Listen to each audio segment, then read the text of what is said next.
Jimmy and Janice Webnovel Book 1, The First Accountants. Janice is a black kitten living in a neighborhood. She wore a purple dress, and had a green bow on her forehead. Her house is a small home. Next door to a gigantic house lived by a golden retriever pup named Jimmy. He wore a light blue buttoned shirt and some pale green pants. Janice came up to him.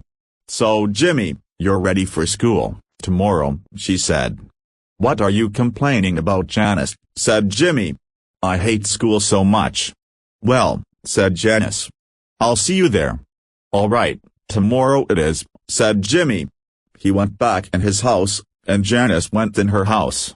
The next day, Jimmy and Janice were ready for school. Janice changed from her pajamas to her dress she wore yesterday, and Jimmy also changed to his regular clothing as well. Janice went down to eat breakfast with her parents, who were also black cats. Her mom wore a white shirt and a white skirt, and her dad wore a long-sleeve button shirt and some dark yellow pants. Jimmy had breakfast with his two parents, who were also golden retriever dogs as well. His mom wore a green dress, and his dad wore a gray long-sleeve button shirt and some dark green pants. After eating breakfast, Jimmy and Janice both rode the school bus to elementary. "Why am I here?" Jimmy asked. "We are both students," Janice told him. "Look, I see Karen and Steven." Two kids named Karen and Steven showed up to them. "Why did you both get here so early?" said Jimmy. "We've seen you two getting out of the bus, and we saw you from Mrs. Harry's window," said Karen. "Oh really?" said Jimmy. "That's no reason, Karen." "Don't be so mean, Jimmy," said Karen. "I'm just the one."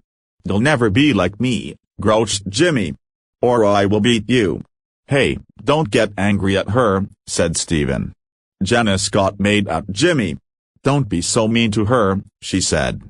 "You calm down." As Jimmy was told, he took a deep breath. "Thanks, Janice," he said. "You calmed me down when I was mad." Suddenly, a school bell rang. "Oh, that's the school bell," said Steven. "Let's go to class." Jimmy slapped his cheeks with his face, but Janice ran inside the school with Karen and Steven, and Jimmy followed them.